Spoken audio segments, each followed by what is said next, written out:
Study IQ IAS, अब तैयारी हुई अफोर्डेबल। नमस्कार। किसी किताब की अहमियत शायद उसके रिव्यू से होती है या उसके मार्केट में एनालिसिस से होती है, लेकिन एक यूपीएससी स्टूडेंट के लिए उस किताब की कीमत या किसी भी किताब की कीमत ज़्यादातर उससे उठाए गए क्वेश्चंस जो प्रीलिम्स और मेंस में आते हैं उससे भी होती है। Now that is what we needed today with respect to modern India. Modern India की एक बहुत ही अहम किताब जहां से प्रीलिम्स और सबसे ज्यादा इंपॉर्टेंट मेंस के क्वेश्चन अब यूपीएससी एग्जाम्स में पूछे जा रहे हैं। और ये किताब अपने रूप में काफी कंसेप्चुअल है, काफी हिस्टोरिकली रिटन, यानी कि एक ऑब्जेक्टिवली रिटन किताब नहीं लेकिन सब्जेक्टिवली रिटन किताब है, जिसमें बहुत गहन चर्चाएं की गई हैं with respect to modern India. Themes के रूप में चैप्टराइजेशन है और साथ ही साथ the most important thing is that it has many mentions of some topics और some elements which get featured into our prelims. For example कुछ शब्द ऐसे हैं अगेन जो मिडिवल इंडिया से रिलेटेड हैं या मॉडर्न इंडिया से रिलेटेड हैं जो डायरेक्टली क्वेश्चंस आ जाते हैं। हमारा मकसद सिर्फ आपको प्रीलिम्स के लिए ही नहीं बल्कि मेंस के लिए भी तैयार करना है, and that is why there was a heavy demand with respect to what we understand the book of Plassey to partition written by professor of history professor Shekhar Bandyopadhyay. Now the book itself अपने आप में एक कॉम्प्रिहेंसिव एनालिसिस है from the time period of decline of Mughals till the achieving of independence और freedom.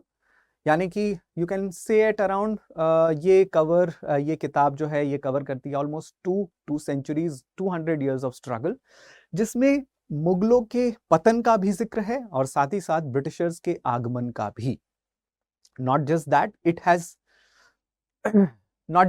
It has many mentions with respect to other side by side movements that are going on or that were going on, right? So for example सिर्फ Indian independence struggle में सिर्फ Gandhian nationalism के ऊपर जिक्र नहीं है बल्कि pageant discontent के भी ऊपर जिक्र है, ट्राइबल मूवमेंट्स के भी ऊपर जिक्र है, एक्सेट्रा एक्सेट्रा। और इससे इन सब जगह से काफी क्वेश्चंस आ चुके हैं, आ रहे हैं।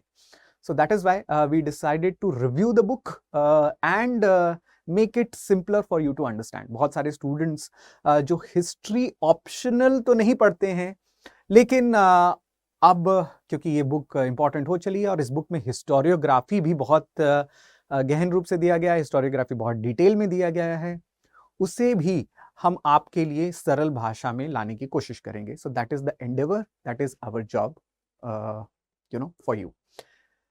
Thank you for watching this. My name is Ashish and let us discuss and let us start with Platzi to partition or the first chapters itself. I will try and analyze it for you. हम review करेंगे, detailed summary की तरह नहीं होगा because summary में आप book को ही पढ़ लेते हैं। हम आपसे एक्सपेक्ट करेंगे that you would read this book और जब भी आप ये रीड करेंगे this video will come in handy for you.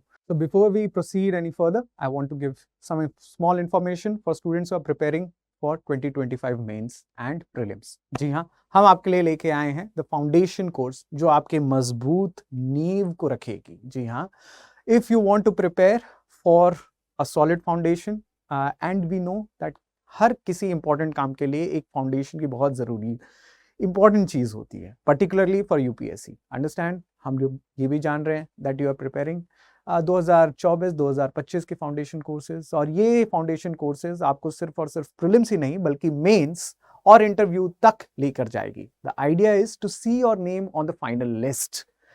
अगर आप ये करना चाहते हैं, अंडरस्टैंड, हमारी फाउंडेशन कोर्सेज लगभग पूरे साल चलती हैं। साथ ही साथ आपको सिर्फ ऑब्जेक्टिव एनालिसिस नहीं बल्कि सब्जेक्टिव एनालिसिस, बिकॉज आपके मार्क्स आएंगे आपकी मेंस की वजह से। प्रीलिम्स एक हर्डल स्टेज होता है, एक आयरन गेट होता है जिसको आपको पार करना होता है। असली जंग, असली लड़ाई मेंस होती है और इसी के लिए फाउंडेशन कोर्सेज आपको तैयार करता है। Now what will you get in the foundation courses? Of course you will get class notes, current affairs for almost 2 years और साथ ही साथ all round more than 1500 hours of lectures for static portion itself। साथ ही साथ इसके साथ में you will also get a hint of writing answers। देखिए, पढ़ना और पढ़ाना ही सिर्फ ज़रूरी नहीं होता है, आंसर्स लिखना और मार्क्स लाना एक सबसे इम्पॉर्टेंट और मेरे ख्याल से दी मोस्ट इम्पॉर्टेंट चीज़ होती है। इन सब के बारे में और इन सब के साथ आपको तैयार करने के लिए स्टडी IQ अपने फाउंडेशन कोर्सेज को लॉन्च कर रहा है on from 5th of March itself. Now, you can get lucrative discounts by using the code ASHLIVE. Please use this code, get the discount. देखिए, आइडिया है आपको क्वालिटी देने का along with affordability. हम चाहते हैं कि अगर आपकी ये ड्रीम है to see yourself on the final list, so कम से कम एक heavy burden of the fees should not fall on your pocket. At the same point of time quality हमारी गारंटी रहती है. You are seeing this series, but ये सिर्फ history से लिमिटेड है. आपको इकोनॉमिक्स भी पढ़ना है, आर्ट एंड कल्चर भी पढ़ना है, साइंस एंड टेक भी पढ़ना है, पॉलिटी भी पढ़नी है, राइट? इतने सारे चीज़ों को एक साथ आपके सामने प्रस्तुत करने का काम स्टडी IQ कर रही है अपने क्वालिटी ऑफ और अफोर्डेबिलिटी के गारंटी के साथ. So why are you wasting any more time? Understand कि जितना ज़्यादा समय आप लेंगे उतना ज़्यादा ही आपका नुकसान है. Please go and subscribe to our courses. Foundation batches are on. साथ ही साथ मैं एक चीज़ और कह दूं, EPFO की भी नोटिफिकेशंस UPSC ने लॉन्च कर दी है. अगर आप EPFO के बारे में भी जानना चाहते हैं और ज्वाइन करना चाहते हैं, again you can simply go to our website, click on the EPFO accounts below, and again use the code ASHLIVE also. So this code will be used for any and every courses that you want. So आप ज़्यादा wait ना करें. अगर आपकी मंशा है, अगर आपकी ड्रीम है, तो उस ड्रीम को पूरा करने के लिए हम खड़े हैं. आप क्यों वेट कर रहे हैं? Go ahead, click the button, use the code ASHLIVE and see yourself seeing on the final list. Now, that is why we have started with the chapterizations, and let me begin with that. Now, the first chapter says about transition to 18th century India, यानी कि 18वीं शताब्दी में जब transition हो रहा है तो उसके बारे में हम डिस्कस कर रहे हैं. That is the first chapter itself. Now what the first chapter entails? First chapter के 3 भाग हैं. The decline of Mughals, second the emergence of regional powers, यानी कि मुगलों का खत्म होना या पतन होना, और उसके साथ साथ साइमल्टेनियसली मैं कह रहा हूं, साथ साथ पतन के साथ साथ एमर्जेंस ऑफ रीजनल पावर्स, जैसे कि वॉरियर स्टेट्स एमर्ज हो रहे हैं, सक्सेसर स्टेट्स एमर्ज हो रहे हैं. ये सब क्या है मैं आपको बताऊंगा लेक्चर्स के दौरान. And lastly the emergence of east India company, कि ईस्ट इंडिया कंपनी अपने पांव कैसे जमाती है इंडिया में. ये आपको शायद पता ही होगा या बहुत लोगों को अगर नहीं पता है. So East India Company was already there in India from around first decade of 1600. So 1600 में ईस्ट इंडिया कंपनी एस्टैब्लिश हो रही है through a charter, but they are setting up their factories in Surat and in Masulipattnam etc. at around 1606-1607. So वहां से east India company already मौजूद है, यानी कि मुगलों के काफी during the time of Jahangir itself east India company मौजूद है. लेकिन अब जाकर वो कैसे ट्रेडर से या मर्चेंट से एडमिनिस्ट्रेटर बनने के ट्रांजिशन को निभा रही है, ये बहुत ही बखूबी शेखर बंदोपाध्याय अपनी किताब में लिखते हैं. And these are the first 3 sub chapters of chapter number 1. और उसके बाद में हम चैप्टर नंबर 2 करेंगे, that is ideology, parliament and empire. Parliament of what? Parliament of Britain, Great Britain. या extracting land revenue, apparatus of rule, empire and economy, यानी कि आप ये कह सकते हैं कि इकोनॉमिक हिस्ट्री का पार्ट है. अगेन ड्रेन ऑफ वेल्थ इससे काफी ज्यादा पूछा चला जा चुका है. The parliamentary and empire, for example, this will talk about charter acts. So आप 1773 का चार्टर एक्ट हो, 1784 पिट्स इंडिया एक्ट हो, या even with respect to the other important acts like Government of India Act 1858 or the coming up of Indian Council Acts, so and so forth. So हम charter acts के बारे में बात करेंगे etcetera, और भी दूसरी चीज़ों के बारे में बात करेंगे. So this is the first 2 chapters that we will deal with this. In this first video, I will deal with the chapter number 1, sub part 1, that is decline of Mughals. So transition to 18th century and decline of Mughals.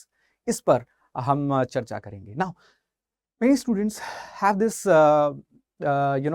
notion that sir, अगर आप modern India की बात कर रहे हैं, so आप क्यों ये कह रहे हैं कि it should start with medieval Indias, particularly Mughals? देखिए, ट्रांजिशन ये कहीं पे लिखा नहीं हुआ है कि मिडीवल कब खत्म हो जाता है और मॉडर्न कब शुरू हो जाती है. यू नो, फॉर एग्जांपल अगर मैं स्टूडेंट से पूछूं, और मैं आपसे भी पूछ रहा हूं, आप कमेंट कर सकते हैं कि sir, I am asking you sir and madam, when do you think that ancient India ends and when do you think medieval starts? There is no proper as such demarcation. कुछ कह सकते हैं कि sir 1750s में after the end of Harsha we say that early medieval India starts. Who said that? क्या कहीं पे कोई written rule है? हिस्ट्री तो साइंटिफिक लिटरेचर है नहीं जो साइंस के हिसाब से एक दिन 1750 एडी तक एंशिएंट इंडिया चल रहा था और 1751 में एक दिन सुबह होकर मिडीवल इंडिया शुरू हो गया. Is that true for also modern India? No. The change in ages is often dictated by change in material culture, the change in economy, the change in administrations also. यानी कि warfare की technology में change हो जाए या material culture में change हो जाए या इकोनॉमी में चेंज हो जाए, फ्यूडलिज्म से आप कैपिटलिज्म में आ जाएं या मर्केंटलिज्म में आ जाएं, ये सारी कुछ चीजें होती हैं जो आपको एजेस में डिफरेंशिएट करने में हेल्प करती हैं. सो मिडीवल इंडिया से मॉडर्न इंडिया में आने का मकसद ये या चेंज ये या ट्रांजिशन ये हम कह सकते हैं that you have the change of technology, number one. You also have a change of the way people trade. You also have a change in technological aspects. You also have a change in administration. ये सब कुछ हो रहा था 18th century में. Administration, मुगलों की सरपरस्ती खत्म हो रही थी, धीरे धीरे रीजनल पावर्स आ रहे थे. मराठा आ रहे थे, सिख आ रहे थे, अफगान आ रहे थे, रोहिल्लेज आ रहे थे. You had successor states. Mughals के ही साथ में काम कर चुके लोग अब अपनी अलग अलग डिविजन्स बांट रहे थे, राइट. सो बंगाल में मुर्शीद कुली खान आ रहे थे, या हैदराबाद में चिंकलिज खान असफ जाह फर्स्ट आ रहे थे, या अवध में सादत खान बुरहानुल मुल्क आ रहे थे. ये सब लोग अब मुगलों के ढहते नींव पर अपनी नई बस्ती खड़ी कर रहे थे. सो that is the change in administration. Technological change क्या आ रही थी? जी हाँ, आप देख रहे हैं फायर पावर्स या प्रोजेक्टाइल वेपन्स आ रहे हैं, राइट. ब्रिटिशर्स जो हैं वो वॉर स्टेट के स्टेट ऑफ आर्ट कैनन्स को यूज कर रहे हैं, या आर्टिलरीज को बहुत ज़्यादा यूज किया जा रहा है. एक ज़माने में हॉर्सेस और bow and arrow medieval India में हाईएस्ट टेक्नोलॉजिकल पैरामीटर्स के रूप में जाने जाते थे वॉरफेयर में. लेकिन मॉडर्न इंडिया में अब वही चीज़ प्रोजेक्टाइल वेपन से, बेयोनेट से या एनफील्ड राइफल से देखने को मिल रहा है. ये सिर्फ ब्रिटिशर्स के पास नहीं, इंडियंस के भी पास हुआ करता था, but there was a change in technology. क्या इकोनॉमी में चेंज आ रहा है? जी हाँ, हम फ्यूडलिज्म से हटकर अब मर्केंटलिज्म की तरफ जा रहे हैं. भारत एक कॉलोनी बनने वाला है, राइट. और जब कॉलोनी बनने की प्रक्रिया शुरू हो रही है, यही सारी चीजें 18वीं शताब्दी को बताती है that this is the most important century that leads changes from medieval to modern India. So I hope आपको समझ में आ रहा होगा कि हम एजेस की चेंज को कैसे मापते हैं with respect to हिस्ट्री और हिस्टोरिकल टाइमलाइन. बहुत सारे स्टूडेंट्स ये समझ रहे होंगे कि सर देखिए, औरंगजेब के मरने के बाद हम मान लेते हैं, यानी कि 1707 के बाद हम मान लेते हैं that there is a change और there is a coming up of medieval to modern India. ऐसा जरूरी नहीं है. That is what the chapter tells and that is what we should be thankful to professor Bandopadhyay, which he explains in a very simple enigmatic way. We are just trying to review it for you, right? So let us begin with it. Also one more thing, जो चीज़ किताब में नहीं दी गई है, वो चीज़ हम आपको lectures के थ्रू देने की कोशिश कर रहे हैं. That is through paintings also. Now here also you are seeing one of the closeup images of Alamgir, that is Aurangzeb. और throughout all the slides I will be putting up images, paintings, so that आपको visualise करने में, उस जमाने की चीज़ों को visualise करने में, लोगों को विजुलाइज करने में आसानी होगी and you will be able to follow the lectures. हम कोशिश करेंगे कि लेक्चर ल्यूसिड हो, हिंदी इंग्लिश का यूज़ दोनों हो, so that you can follow it up very nicely. So be very rapt with your attention.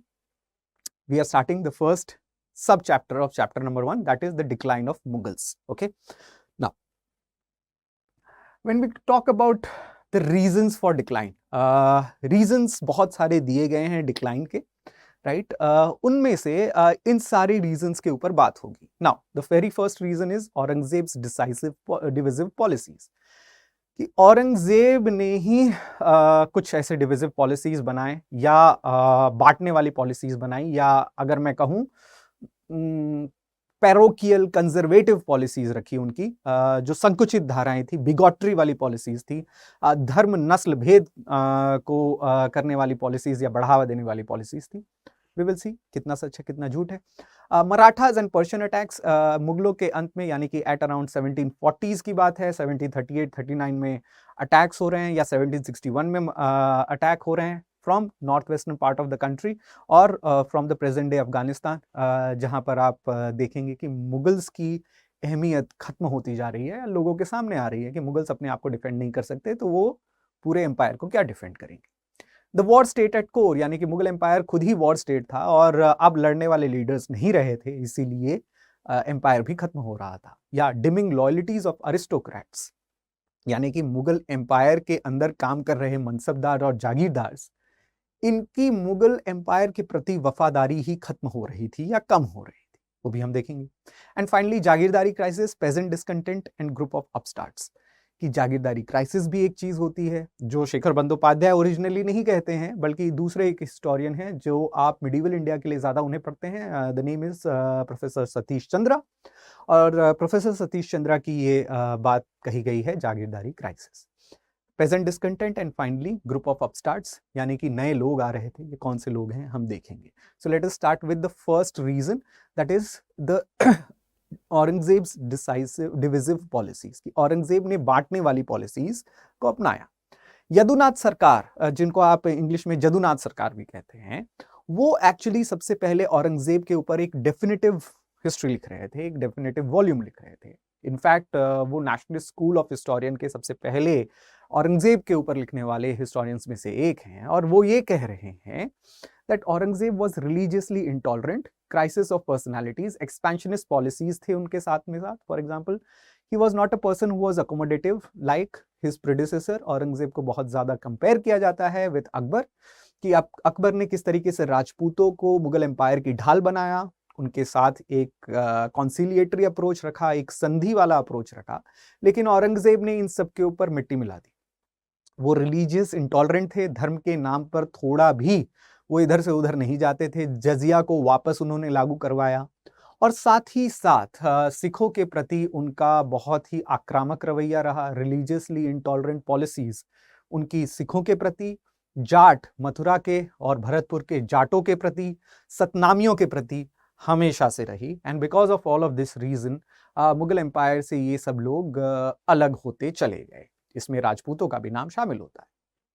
Now TGP Spear, who is another historian, and he says that देखिए, हम ऐसा नहीं कर सकते कि क्राइसिस ऑफ पर्सनालिटीज थी, औरंगजेब अगर वैसे हुए तो क्या हो गया, लेकिन मुगल एम्पायर में पर्सनालिटी औरंगजेब के बाद में भी जो लोग आ रहे थे या मुगल एम्पायर में काम कर रहे थे, वो भी काफी काबिल थे एम्पायर को चला लेने के लिए, ठीक है। और ये कह रहे हैं कुछ लोगों का नाम, जैसे सादत खान या मुर्शीद कुली खान या चिंकलिज खान, सवाई जय सिंह, सैयद ब्रदर्स एक्सेट्रा। ये सब कौन है, इनके बारे में भी मैं आपको बताऊंगा। I will give you a background of all of these people, but ये कह रहे हैं कि देखिए, औरंगजेब जैसे भी थे या नहीं थे, एक एम्परर के रिलीजियस इंटॉलरेंट होने की वजह से ऐसा कुछ नहीं हो जाता कि एम्पायर खत्म हो सकता है, या एक एम्परर के पर्सनालिटी की वजह से ऐसा नहीं हो सकता कि एम्पायर ही खत्म हो जाए। औरंगजेब 1707 में उनकी डेथ हुई, 1857 में जाके, यानी कि आप कह सकते हैं कि ऑलमोस्ट 150 साल का वक्त हो चला है, और उसके बाद मुगल एम्पायर जो है वो खत्म होती है। So this is not just attributed to Aurangzeb, कि आप सिर्फ औरंगजेब को इसका दोषी ना समझें। औरंगजेब के बाद में भी लोग आए, वो काबिल भी थे, but they all worked for their own and, कि वो मुगल एम्पायर के लिए नहीं बल्कि अपने लिए काम कर रहे थे। Now I have shown you some paintings, here is Sawai Jai Singh, जो आप देख सकते हैं औरंगजेब के अंदर काम करते थे। Again he was from Marwar, और मारवाड़ डायनेस्टी एक प्रकार से अकबर के जमाने से साथ में थी with respect to Mughal empire. But even Jai Singh के रहते तक औरंगजेब उन्हें तवज्जो दिया करते थे। इनफैक्ट जय Singh was a general who also worked against Marathas और particularly शिवाजी को ट्रीटी में बांधने का काम भी जय सिंह नहीं किया था। ट्रीटी ऑफ पुरंदर जय सिंह के हाथ में हो रही है, but that were all the mistakes that Aurangzeb made. वो एक प्रकार से जीती हुई बाजी को हार जाते हैं। शिवाजी के साथ he has a very high handed attitude and approach, जिसके वजह से जयसिंह और जयसिंह के द्वारा किया गया मराठाओं के प्रति काम औरंगजेब मिट्टी में मिला देते हैं. And later on you also have the other upstarts. For example यहाँ पर आप देख रहे हैं मुर्शीद कुली खान या सादत खान बुरहानुल मुल्क. मुर्शीद कुली खान रिक्रूट किए गए थे औरंगजेब के ही टाइम पर, बट बाद में during the time of later Mughals, for example particularly Mohammad Shah Rangila के समय और फारूक सियार के समय, ये अपने आप को अलग बना रहे हैं या बंगाल में अपनी अलग सूबेदार के फॉर्म में अपना एक अलग साम्राज्य ढूंढ रहे हैं. Burhanul Mulk the same thing he does under the reign of Mohammad Shah Rangila, और ये अवध में अपने आप को अलग तौर पर खड़ा कर रहे हैं. So that is the story of the later Mughal able rulers. So later Mughal में या लेटर मुगल काल में जो एबल रूलर्स थे या इनके सिपासलार थे, वो कैसे अलग हो रहे हैं. Now we will see the other important personalities out there, right. So for example the second reason that is seen for decline, कि डिक्लाइन का दूसरा सबसे इंपॉर्टेंट रीजन है मराठा एंड पर्शियन अटैक्स. तो ये कह रहे हैं कि देखिए पहले तो मराठाओं ने ही बहुत अटैक्स किया था, किन पर, दिल्ली पर. पर्टिकुलरली जब मैं आपको रीजनल पावर्स के बारे में बताऊंगा तो बताऊंगा कि कैसे बाजीराव या बालाजी बाजीराव जो मराठा के पेशवा हैं, वो बहादुर शाह और बहादुर शाह के बाद फारूक सियार हो या मोहम्मद शाह रंगीला हो, इन लोगों के खिलाफ कैसे अटैक कर रहे हैं या इन्हें चौथ और सरदेश मुखी देने के लिए मजबूर कर रहे हैं. उतना ही नहीं, even the Marathas were later on attacked. जब मराठा मुगलों के साथ में खड़े हुए after Mughal started giving them rights of Chauth and Sardesh मुखी, तो अफगान्स उन्हें अटैक करने लगे. इनफैक्ट अफगानों का अटैक सबसे पहले नादिर शाह की तरफ से आ रहा है. The pictures here you can सी, जो 1738 और 39 में दिल्ली को रैंसैक कर रहे हैं, दिल्ली को लिटरली लूट रहे हैं. इतना ही नहीं, जब उन्हें ये लगा कि दिल्ली के लाल किले में शायद कोई बड़ा तहखाना होगा या शायद कोई बड़ी चीज वहां पर मौजूद होगी, and this was during the time of Mohammad Shah Rangila, they are very much frustrated. वो ये जान रहे हैं या देख रहे हैं कि वहां पर ना कोई तहखाना था, ना कोई बहुत बड़ा ट्रेजरी थी. सो वो लाल किले के तख्त को भी लूट के लेके चले जाते हैं, the famous golden peacock throne that Shah Jahan built. और इतना ही नहीं, लाल किले को ही नहीं लूट रहे हैं, बल्कि they are also looting the people of Delhi. ये नादिर शाह के अटैक्स के समय की कहानी है और मुगल्स देखते रह गए. ये उनके प्रेस्टीज के ऊपर एक बहुत बड़ा हमला था. Nadir Shah was an Afghan ruler, Durrani ruler, और ये सिर्फ नादिर शाह तक लिमिट नहीं रहा. बाद में अहमद शाह अब्दाली भी आए. Again you can see the paintings out here. So जब अहमद शाह अब्दाली आ रहे हैं, he is leading the attack in 1761. जब वो अटैक कर रहे हैं तो मुगलों को बचाने के लिए, you can not believe it but you have to believe it, that Maratha खड़े हुए हैं. यहाँ पे आप फोटो देख रहे हैं सदाशिवराव भाव की, और सदाशिवराव भाव मुगलों के तरफ से लड़ रहे थे और रेड फोर्ट को बचा रहे थे. वो इसलिए भी बचा रहे थे बिकॉज 1753 में मुगल्स और मराठास के बीच में संधि हुई थी. महादजी राव सिंधिया के अंदर, दौलत राव सिंधिया के अंदर मुगल्स को सरपरस्ती मिल रही थी और मराठा उन्हें प्रोटेक्शन दे रहे थे, और इसके बदले में मराठाओं को चौथ और सरदेश मुखी का राइट दिया जाता था. इतना ही नहीं, मराठास, वही मराठास जो जिंदगी भर औरंगजेब के खिलाफ लड़े, अब वो मराठा नायब डेप्यूटी वकील के तौर पर या डेप्यूटी प्राइम मिनिस्टर, अगर मैं रोल कहूँ थोड़ा बहुत कोरिलेटिव रोल, उसके तौर पर मुगल साम्राज्य में भर्ती थे. So they were protecting the Mughals. इसके बावजूद भी 1761 में ये कहा जाता है कि ऑलमोस्ट 48 to 50,000 ऑफ मराठा सेनास were routed in Panipat. So Panipat में उनकी भयंकर लड़ाई हुई अहमद शाह अब्दाली के साथ. वहां के सोल्जर्स ये कह रहे थे कि अगर हम अहमद शाह के सोल्जर से नहीं लड़े तो हमें उनके भाले नहीं लेकिन हमारी भूख मार देगी.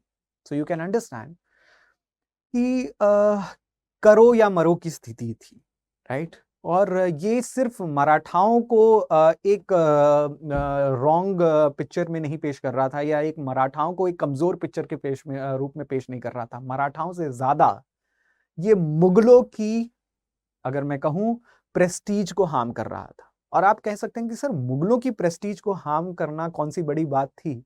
तो देखिए एक ढहते हुए साम्राज्य को देखने वाले वो लोग होते हैं जो उसको सक्सीड करना चाहते हैं, और यहाँ पे पर्टिकुलरली कौन देख रहे थे?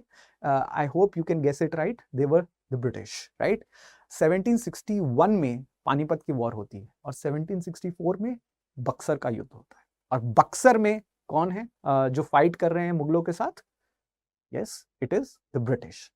सो आप समझ सकते हैं कि अगर आप कमजोर हो गए तो आपको सक्सीड करने के लिए 10 लोग और कतार में खड़े हैं, and that is the reason that you have one of the important reasons of decline. बहरहाल आगे बढ़ते हैं, that we have to see the other reasons, that is the diminishing loyalties of courtiers. यानी कि जो लोग कोर्ट में मौजूद थे उनकी ही वफादारी कोर्ट के खिलाफ होने लगी, या उनकी वफादारी कोर्ट से हट गई। शेखर बंदोपाध्याय अपनी किताब में लिखते हैं that the courtiers never questioned the right of Timurid rulers to rule, but they wanted to keep their own person on the throne. यानी कि वो मुगलों की, या मुगल, द वर्ड मुगल हम लोग यूज करते हैं, पर्टिकुलरली ब्रिटिश हिस्टोरियन से हमें ये शब्द जो है विरासत में मिल रही है और हम इसे बार बार यूज कर रहे हैं, लेकिन मुगल शासकों ने अपने आप को कभी भी मुगल नहीं कहा, वो हमेशा अपने आप को तिमूर के खानदान या तिमूर के फॉलोअर्स या तिमूर के वंशज कहा करते थे। So they were related to both Timur as well as to Mongols, और वो अपने आप को तिमुरीद डायनेस्टी से जोड़कर देखते थे ना। ये कहा जाता है कि कुछ ऐसे कोर्टियर्स थे जो एबल तो जरूर थे, लेकिन वो मुगलों की हेल्प नहीं करना चाहते थे। फॉर एग्जाम्पल मुगल कोर्ट अलग अलग फैक्शंस में बटा था, अलग अलग अगर मैं कहूं रीजन से आने वाले कोर्टियर्स के तौर पर बटा हुआ था। सबसे पहले और सबसे हायर इन हायरार्की में सबसे ऊपर और कतार में सबसे आगे ईरानीज हुआ करते थे, या तुरानी नोबल्स हुआ करते थे, जो शायद अकबर के ज़माने या उनसे पहले बाबर हो या हुमायूं हो, मुगल कोर्ट में काफ़ी ज़्यादा तवज्जो रखते थे, काफ़ी ज़्यादा दबदबा रखते थे। लेकिन जैसे जैसे अकबर और अकबर के बाद जहांगीर, शाहजहां, पर्टिकुलरली औरंगजेब के आने के बाद हिंदुस्तानी राजपूत और मराठा नोबल्स बहुत ज़्यादा बढ़े। जी हाँ, लोगों को बड़ा अजीब लगता है, या इवन स्टूडेंट्स को बड़ा अजीब लगता है, but it is actually true कि Aurangzeb, it was during the time of Aurangzeb that सबसे ज्यादा हिंदुस्तानी और राजपूत और मराठा नोबल्स कोर्ट में भर्ती हो रहे थे एज मनसबदार्स एंड जागीरदार्स। तो उनका ये मानना था, या पर्टिकुलरली हिस्टोरियंस का ये मानना है कि देखिए सर, औरंगजेब ने बीजापुर और गोलकोंडा को 1685 और 1689 में रिस्पेक्टिवली कॉन्कर किया, और जब ये सदर्न रीजनल स्टेट्स को वो कॉन्कर कर रहे हैं तो वहां के नोबल्स को भी इकट्ठा कर रहे थे, वहां के नोबल्स को भी सदस्यता दे रहे थे। लेकिन इसी के वजह से नोबल्स के पहले ही नोबल्स मुगल कोर्ट में मौजूद हैं, उनके बीच में तनातनी बढ़ गई, उनके बीच में फाइट बढ़ गई, और इसीलिए ये ग्रुप ऑफ नोबल्स जो हैं, या ये ग्रुप ऑफ अपस्टार्ट्स जो हैं, वो आपस में फाइट करने लगे, राइट। आपको एक पेंटिंग मैं दिखा रहा हूं शाह आलम की, और अगर इस पेंटिंग को आप ध्यान से देखें, बिकॉज मुझे ये पॉइंट आपको एक्सप्लेन करना है, अगर आप इस पेंटिंग को ध्यान से देखें या थोड़ा जूम करके देखेंगे, ये बता रहा है कि actually he has no eyes. जी हाँ, शाह आलम को अंधा कर दिया गया था by none other than his own noble Ghulam Qadir, उनके कोर्ट में ही काम कर रहे थे। इनफैक्ट ये एक ऐसे मजबूर एम्परर थे जिन्होंने बक्सर की भी लड़ाई देखी, जिन्होंने पानीपत में हो रहे लड़ाई को देखा 1761 में, जिन्होंने रेड फोर्ट के दीवाने आम को खुदते देखा। यानी कि अहमद शाह अब्दाली को यकीन नहीं हो चला था कि रेड फोर्ट में अब कुछ लूटने के लिए बचा नहीं है, तो वो दीवाने आम और दीवाने खास को खोद दे रहे थे, और साथ ही साथ मुगल रॉयल मेंबर्स को, पर्टिकुलरली उनके फीमेल मेंबर्स को भी डिसऑनर करने का काम इन्हीं के आंखों के सामने हो रहा था। ये एक ऐसे एम्परर भी थे जिनके नाम पे ये कहा जाता है कि शहंशाह शाह आलम तख्त दिल्ली ते पालम, कि इनकी रिट दिल्ली से पालम तक ही चलती थी। पालम जो छोटा सा एक गांव हुआ करता था उस समय, आज तो ये शहर का पार्ट है, लेकिन उस समय एक गांव हुआ करता था जो ठीक उसके पास में था। नाउ यू कैन अंडरस्टैंड कि एक मुगल एम्परर को अंधा करने के बाद वो मुगल एम्परर हैं कि नहीं हैं, वो नाम के एम्परर हैं, डी ज्योर एम्परर हैं, डी फैक्टो एम्परर तो है नहीं, लेकिन इस तरीके की हालत हो चुकी थी मुगलों की। The other painting that you are seeing is Chin Qilich Asaf Jah, Chin Qilich Khan Asaf Jah, जो शायद इनके वजीर भी रहा करते थे और ये काफ़ी दुखी हुआ करते थे। ये कोर्ट फैक्शन से या कोर्ट पॉलिटिक्स से भी काफ़ी दुखी हुआ करते थे। इनफैक्ट ये तुरानी ग्रुप के नोबल हुआ करते थे, एक बहुत ही इंपॉर्टेंट ग्रुप के नोबल्स थे और ये हिंदुस्तानी नोबलों से या हिंदुस्तानी मनसबदार या जागीरदार से काफ़ी परेशान हुआ करते थे। उसी हिंदुस्तानी ग्रुप ऑफ नोबल्स का नाम है सैयद ब्रदर्स, और हम देखेंगे कि वो कैसे अपने लोगों को मुगल तख्त पर या बादशाह के तख्त पर बिठाते थे या हटाते थे। सो इन सब से परेशान होकर चिनक्लिच खां असफजा हैदराबाद में अपनी डायनेस्टी अलग बसा रहे थे। 1724 की बात है और इन सब से दूर अपनी एक अलग डायनेस्टी को भी स्थापित कर रहे थे। हालांकि ये प्रोसेस काफी लंबा चल रहा था। ऐसा नहीं था कि उन्होंने बगावत कर दी, लेकिन ऐसा भी नहीं था कि वो ये सारी बात एम्परर की माना करते थे। So I was just explaining to you some of the facets of Mughal dynasty. Again, जो तलवार मैं शो कर रहा हूँ, it is related to Aurangzeb. Okay, going forward, यहाँ पर आप देख रहे हैं सैयद हुसैन अली खान और अब्दुल्ला खान, जिनको आप सैयद ब्रदर्स के नाम से जानते हैं। पर्टिकुलरली सैयद ब्रदर्स का हस्तक्षेप मैंने यहाँ पर आपके लिए क्रोनोलॉजी स्थापित की है या बताई है। देखिए, प्रीलिम्स के लिए पर्टिकुलरली यूपीएससी के लिए ज़्यादा इंपॉर्टेंट नहीं है, बिकॉज यूपीएससी में ऐसे फैक्चुअल क्वेश्चंस नहीं पूछे जा रहे हैं, बट कंसेप्चुअल क्वेश्चंस पूछे जा रहे हैं, लेकिन आपको पता भी होना चाहिए। एक्चुअली हो ये रहा था, अगर मैं थोड़ा डिटेल में बताऊं, कि औरंगजेब के जाने के बाद बहादुर शाह, जहांगीर शाह तक जो डायनेस्टीज चली आ रही थी, बहादुर शाह आ रहे हैं, उसके बाद में जहांगीर शाह आ रहे हैं। Now when these people were coming, Syed brothers उतने पावरफुल नहीं थे, बट फारूक सियार को सैयद ब्रदर्स ला रहे हैं, जहांगीर शाह को खत्म कर फारूक सियार को ला रहे हैं, और फिर फारूक सियार को भी खत्म कर देंगे, और फिर उसके बाद में आप देख सकते हैं रफ़ीउद्दर्जत या रफ़ीउद्दौला आ रहे थे और जा रहे थे। They were all from the lines of Timur's के ही वंशज थे, उनके भाई थे या भतीजे हुआ करते थे या बेटे हुआ करते थे, लेकिन वे अपने मतलब के लिए किसी को भी लाते थे और हटा भी देते थे। इनफैक्ट फारूक सियार who gave the royal Farman of 1717, ये कहा जाता है कि 1717 का दस्तक जो फारूक सियार दे रहे हैं ब्रिटिशर्स को, वो मैग्ना कार्टा था ब्रिटिश एम्पायर के लिए, कि ब्रिटिश एम्पायर को for the first time Dastak rights मिल रहे थे बंगाल में, जिसके तहत उन्हें इंपोर्ट और एक्सपोर्ट में खुली छूट दी जा रही थी।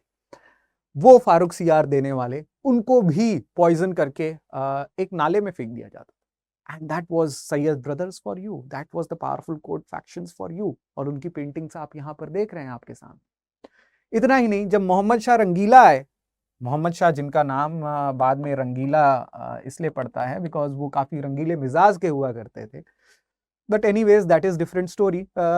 बट मोहम्मद शाह रंगीला एक्चुअली बहुत ज़्यादा तौर पर या लंबे तौर पर रूल कर रहे हैं 1719 से 48, और इनके बाद में ही शाह आलम जो हैं, शाह आलम द सेकेंड जो हैं, वो काफ़ी लंबे तौर पर रूल कर रहे हैं। बट मोहम्मद शाह के टाइम पीरियड में उन्होंने कमर कसी और सैयद ब्रदर्स को ही हटा दिया। सैयद ब्रदर्स को हटाने के लिए उनकी मदद कर रहे थे वही निज़ाम असफजा चिनक्लिच खान। सो आप समझ सकते हैं कि मुगल कोर्ट अपने आप में काफी कोर्ट फैक्शन से या काफी पॉलिटिक्स से घिरा हुआ कोर्ट बन रहा था, राइट। और ये चीज मुगलों के लिए तो खराब थी, लेकिन ब्रिटिशर्स के लिए बहुत अच्छी थी, बिकॉज ब्रिटिशर्स क्योंकि आपके घर में अगर झगड़ा होगा तो आपकी शायद हो सकती है हानि हो और योर लॉस, लेकिन पड़ोसी की तो विक्ट्री है, राइट। और कोई दूसरा आदमी जो आपका फायदा उठाना चाहता है उसकी तो जरूर विक्ट्री है।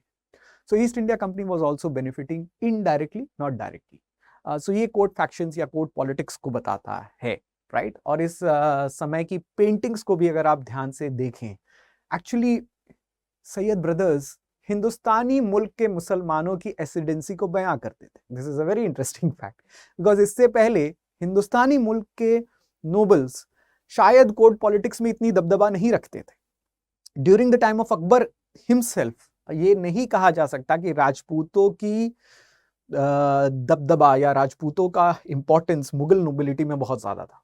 उनका इंपॉर्टेंस था, लेकिन कुछ लीडर्स का, जैसे मान सिंह हो गए।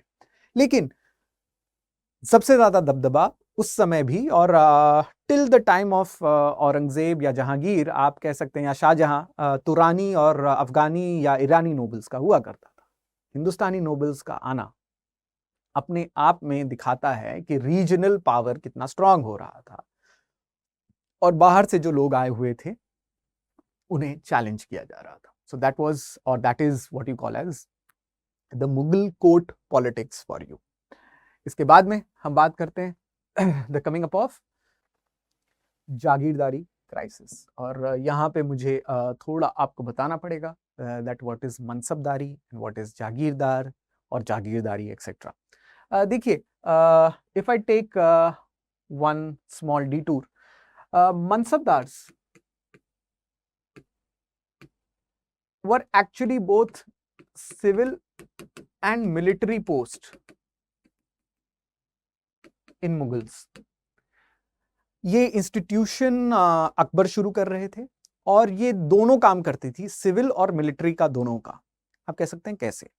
देखिए, मनसबदार एक्चुअली ऐसे लोग थे जो किंग को सोल्जर्स प्रोवाइड किया करते थे, और ये सोल्जर्स के साथ साथ हॉर्सेस भी प्रोवाइड किया करते थे, और किंग इसके बदले में उन्हें कैश दिया करते थे या सैलरी दिया करते थे, राइट? ये एक्चुअली देखा जाता है in almost all the feudal setup. जितने भी सामंतवाद के सेटअप्स होते हैं या सामंती सेटअप्स होते हैं या फ्यूडलिज्म के सेटअप होते हैं, वहां पर ऐसा ही होता है, जहां पर किंग अपने अपने कोटियर्स के ऊपर या नोबल्स के ऊपर डिपेंडेंट होते हैं to provide them with arms, to provide them with men. Horses और मेन या सोल्जर दोनों एक बहुत ही इंपॉर्टेंट अपैरेटस थे आर्मी के। तो एक मनसबदार है, वो soldiers as well as horses दोनों पहुंचाते थे। इसीलिए उनके रैंक्स दो तरीके से डिसाइड किए जाते थे। One was the personal rank called as zat and the other was the rank which came after how much horses they gave to the emperor, यानी कि कितने हॉर्सेस वो एम्परर को दे रहे थे उसके बाद में ये डिसाइड होता था, and that was called as सवार। सो मान लीजिए कि अगर मैं एक मनसबदार हूं और मैं 10,000 सोल्जर्स देता हूं, so that will be my personal rank, that will be my जात रैंक। बट मैं 8,000 सवार भी दे रहा हूं, so that will be my combined rank. Rank combined 18,000 नहीं होता था, don't understand is like that. Rank जात के नाम पर ही डिसाइड हुआ करते थे, लेकिन सवार भी अगर मैं दे रहा हूं तो वो भी मेरा ड्यूअल रैंकिंग बताता था। और इसके बदले बादशाह मुझे कैश दिया करते थे, पर्टिकुलरली अगर मेरे बादशाह अकबर टाइप के हों तो, ठीक है। लेकिन कभी कभार कैश के बदले में या नगद के बदले में अगर मैं कैश ले रहा हूं तो मैं हो गया नकदी mansabdar. I will be nothing but a नकदी मनसबदार और पैबाकी mansabdar. These are the terms which is again mentioned in medieval India, but mansabdar से भी related questions आते हैं, आ चुके हैं, conceptual questions आते हैं और आ चुके हैं। So मान लीजिए कि अगर मुझे कैश दिया जा रहा है, so I am a नकदी मनसबदार। लेकिन कभी कभार एम्परर्स ये देखते थे कि कैश अगर नहीं है तो उसके बदले में मैं लैंड दे देता हूं। That is a typical feature of feudalism. So feudalism में लैंड दिया जाता था। अगर मुझे कैश के बदले में लैंड दिया जा रहा है, so this land will be called as जागीर। तो अगर मैं एक मनसबदार हूं और मेरे जात और सवार रैंक्स हैं और मुझे कैश नहीं दिया जाता है, तो शहंशाह या बादशाह मुझे जागीर देंगे, and I will be also called as jagirdar. So the simple theory is this: all jagirdars can be mansabdars, but not all mansabdars can be jagirdars. तो आप देख सकते हैं कि लगभग ज्यादा से ज्यादा मनसबदार को कैश दिया जाता था during the time of Akbar. लेकिन जब औरंगजेब आए तो उन्होंने जागीरदारों की संख्या बढ़ा दी। So jagirs were given more in the lieu of maintenance of Jat and Sawar ranks. So I hope you are clear with what is called as Jagirs and what is called as Mansabs. कुछ students का ये भी सवाल हो सकता है कि sir क्या बिना मनसब के जागीर मिलती थी? कुछ लोगों को मिलती थी। अगर आप बहुत बड़े पोएट हो या मैथमेटिशियन हो या कोई बहुत बड़े संत महात्मा साधु हो तो भी आपको जागीर मिल सकती थी। और ऐसे जागीर्स रेंट फ्री जागीर्स हुआ करते थे जहां पर आपको कोई टैक्सेस नहीं देना है, वहां के एरिया वाले आपको टैक्स देंगे और आप वो टैक्स से अपनी चीजें चला सकते हैं। ऐसे लोगों को भी टैक्स दिया जाता था, सॉरी जागीर्स दिए जाते थे, जैसे फैजी हो या अब्दुल रहीम खान खाना हो। ये मनसबदार भी हुआ करते थे, जागीरदार भी हुआ करते थे, एक्सेट्रा एक्सेट्रा। जागीर्स ट्रांसफरेबल भी हुआ करते थे कि ट्रांसफर्स भी किए जाते थे। जरूरी नहीं है कि मैं एक मनसबदार हूं और मुझे एक जागीर मिला हुआ है तो जिंदगी भर के लिए वो जागीर मेरी हो जाए, ऐसा जरूरी नहीं है।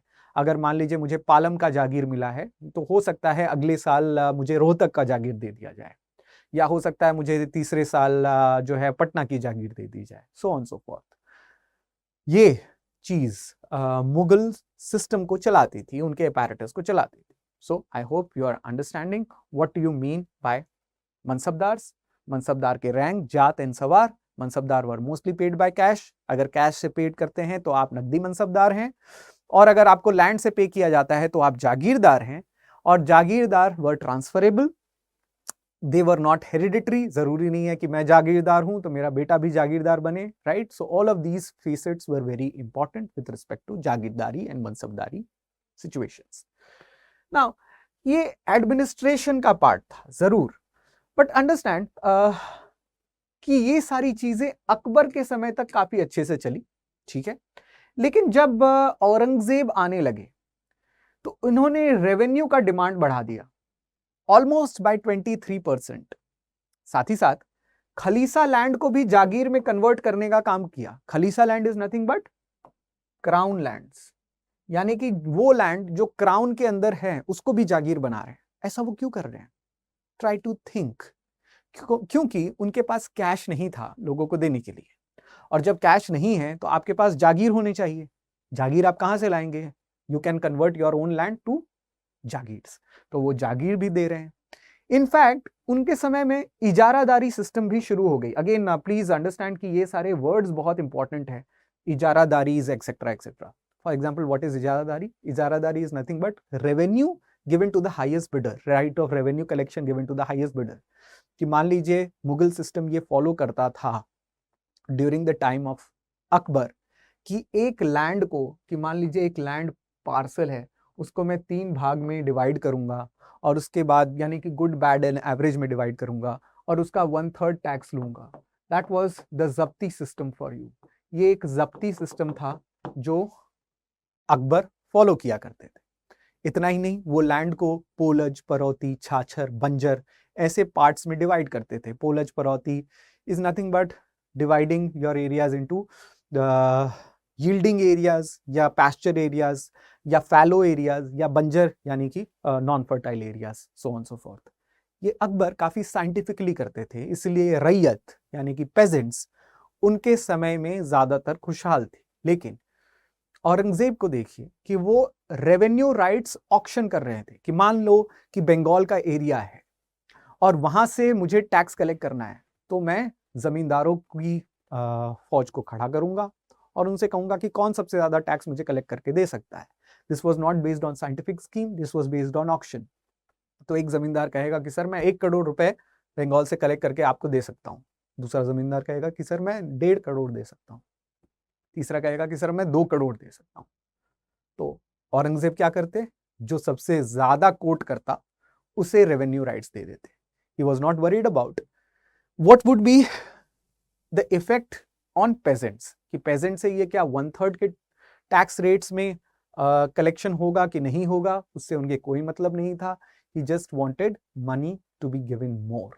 In fact, जमा और हासिल, ये जो मैंने लिखा है, the difference between जमा and हासिल was one very pertinent way of corruption. कि मुगल सिस्टम में करप्शन इसी टाइम पीरियड से बहुत ज्यादा हो रहा था। जमा का मतलब the total revenue that is collected, total tax जितना कलेक्ट हुआ है दैट इज जमा। लेकिन हासिल का मतलब यह होता है कि total revenue minus the amount spent for collection of that revenue, कि भैया मैंने रेवेन्यू कलेक्ट करने के लिए 5 लठैतों को भेजा, या जो ग्रेन्स दिए गए हैं उसे कैश में कन्वर्ट करने के लिए कन्वर्जन रेट्स में इन्वेस्ट किया, कमीशन एजेंट्स को दिए, या आमिल्स को दिया, या खूट मुकद्दम चौधरियों को दिया, जो टैक्स कलेक्ट करके मेरे पास ला रहे हैं, तो उनको भी उनका सैलरीज देना पड़ेगा। वो क्या है? The amount which is spent for collection of revenue. So हासिल, मेरे हाथ में जो हासिल है वो जमा से कम होता था। जब आप जमा ही कम बताएंगे और हासिल में और काट देंगे, so you can imagine that there was a higher degree of corruption, जहां पर भी करप्शन होने का बहुत ज्यादा चांस रहता है। एंड देन ये तो जागीरदारी क्राइसिस थी, जो एक्चुअली सतीश चंद्रा बता रहे हैं। और सतीश चंद्रा ये कह रहे हैं कि देखिए, औरंगजेब अपने कॉन्क्वेस्ट के बाद इस जागीरदारी क्राइसिस में ज्यादा घिर चुके थे। वे ज्यादा से ज्यादा जागीर दे रहे थे। बीजापुर गोलकोंडा को कॉन्क्वेस्ट करने के बाद 1685 और 1689 में उनके पास मनसबदारों की अधिक संख्या खड़ी हो गई, और इन मनसबदारों को कैश देने के लिए उनके पास कैश नहीं था, तो वो जागीर दे रहे थे। लेकिन जागीर भी किसकी देंगे? जागीर बांटने के लिए भी तो उनके पास जगह होनी चाहिए। पहले के जो मनसबदार वैसे ही खड़े थे, उनके लिए ही जागीर नहीं थी, तो वो साउथ ऑफ इंडिया के रीजन्स को जागीर बांटने में शुरू हो गए या खड़े हो गए, और साउथ ऑफ इंडिया को जागीर दिया जाने लगा। वो south of India Golconda, Bijapur, Khandesh, Ahmednagar, जहां पर मराठा सोल्जर्स की तैनाती थी, जो औरंगजेब की बात मानने के लिए तैयार नहीं थे, उनके लिए भी ये एक बहुत बड़ा सिरदर्द बना। And that is why what you have is jagirdari crisis for you, कि आप जागीर तो बांट रहे हैं लेकिन उस जागीर से कुछ रेवेन्यू नहीं आ रहा है। आप मनसबदार तो खड़े कर रहे हैं, लेकिन वो मनसबदार ना आपको सोल्जर्स देंगे, उल्टा आप उनको जागीर देंगे, और वो जागीर से वो रेंट भी नहीं कलेक्ट कर सकते। So I hope you understand. Imagine that मैं गोलकोंडा का कोई व्यक्ति हूं, और गोलकोंडा को अभी जीता उन्होंने, लेकिन उसके आसपास में मराठा सोल्जर्स हैं, तो मुझे भी मनसबदारी दी जा रही है मुगल कोर्ट में, और औरंगजेब कह रहे हैं कि भैया मैं आपको गोलकोंडा का एक जागीर दे रहा हूं। लेकिन सर, मैं गोलकोंडा के जागीर का करूं तो करूं क्या? मैं वहां पे रेंट कलेक्ट करने जाऊंगा तो मराठा सोल्जर्स मुझे मारेंगे। सो सर, आप मुझे कैश दे दो। औरंगजेब का कहना था, सर मेरे पास कैश नहीं है, जागीर लेना है तो लीजिए वरना जाइए। So I was what you call as a minister without portfolio, कि भैया जागीर तो है नाम की, मनसबदारी तो है नाम की, लेकिन न सोल्जर है और न जागीर है। So this was what you call as jagirdari crisis for you. Okay, again you are seeing one of the court scenes of Alamgir Aurangzeb out here. Okay, and later on lastly हम discuss कर रहे हैं peasant discontent, कि जो pageant थी, जो pageantry थी, उनका अपना बहुत ज्यादा डिस्कंटेंट था, उनका अपना बहुत ज्यादा आक्रोशित रवैया था। किसके प्रति? मुगलों के प्रति, या आ रहे लोगों के प्रति। फॉर एग्जाम्पल, मैंने यहाँ पे एक पिलर बनाया या पिरामिड बनाया है टू मेक यू अंडरस्टैंड कि एक छोटे से छोटा किसान को क्या कहा जाता था और बड़े से बड़े लोगों को क्या कहा जाता था। On top of hierarchy you had jagirdars, जो जागीरदार है, ठीक है, जो मैंने आपको बताया, जो शिफ्ट होते रहते हैं।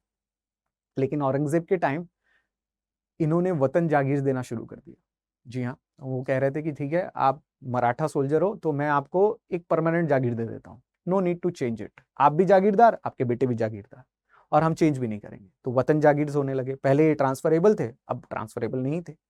उनके नीचे छोटे मोटे राजाज होते थे, उनके नीचे मालगुजार्स होते थे, या खुदकश्त या पहीखश्त। पहीखश्त वो किसान जो भाड़े से काम कर रहे हैं, जो आपका लैंड है लेकिन आपके लिए काम कर रहे हैं, and you are paying them some money, that is what you call as rented labor. खुदकश्त वो किसान जिनकी अपनी जमीन है, और इनके ऊपर मालगुजार्स हुआ करते थे जो आपके रेंट को इकट्ठा करेंगे। और मालगुजार्स के ऊपर एक्चुअली जमींदार्स हुआ करते थे, और 4-5 जमींदार के ऊपर एक राजा हुआ करते थे। तो जमींदार्स वर नॉन ट्रांसफरेबल। जमींदार ऐसे लोग थे जो वहां के लोकल लोग थे, और जमींदार इन सब को एक्सप्लॉइट करते थे ऊपर से लेके नीचे तक, और लास्ट में एक्सप्लॉइट होता था बहुत बुरी तरीके से पहीखश्त। लेकिन ऊपर जागीरदार राजास को कष्ट देते थे, राजा जमींदार को कष्ट देते थे, जमींदार मालगुजार को देते थे, मालगुजार खुद कष्ट को देते थे और खुद कष्ट पई कष्ट को देते थे. So this was the peasant discontent का pyramid. And on top of that ये देखा जा रहा था there was increase in demand of revenue. Revenue की डिमांड जो है वो बढ़ गई थी. अगेन पई कष्ट या पेड ओनली फॉर पेशकश, यानी कि बिग जमींदार पेशकश दिया करते थे फिक्स्ड रेवेन्यू. मालगुजार लोकल जमींदार थे. Nankar was nothing but revenue free lands. Nankar बहुत कम हो गए थे. रेवेन्यू फ्री लैंड्स या ननकार रिलीजियस इंस्टीट्यूशंस को दिए जाते थे कि मान लीजिए कोई मठ है या कोई चैरिटेबल ऑर्गेनाइजेशन है, उन्हें ननकार दिया जाएगा. लेकिन ननकार की पद्धति अब खत्म हो चुकी थी. नो रोटेशंस ऑफ जागीरदार्स, जो मैंने आपको बताया है that there was no rotations during the time of Aurangzeb of जागीरदार्स.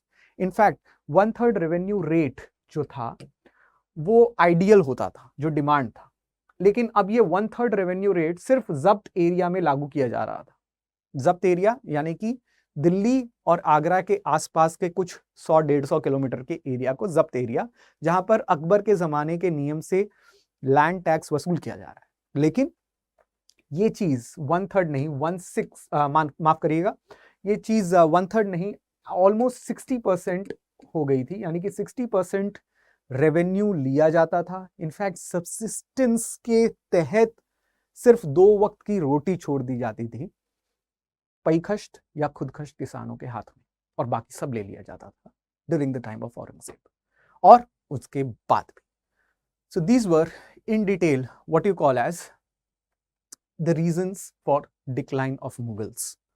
The next video we will start with the coming up of regional empires या regional powers, और इसमें हम देखेंगे the coming up of successor states and warrior states. Thank you for watching. My name is Ashish. Study IQ IAS अब तैयारी हुई affordable.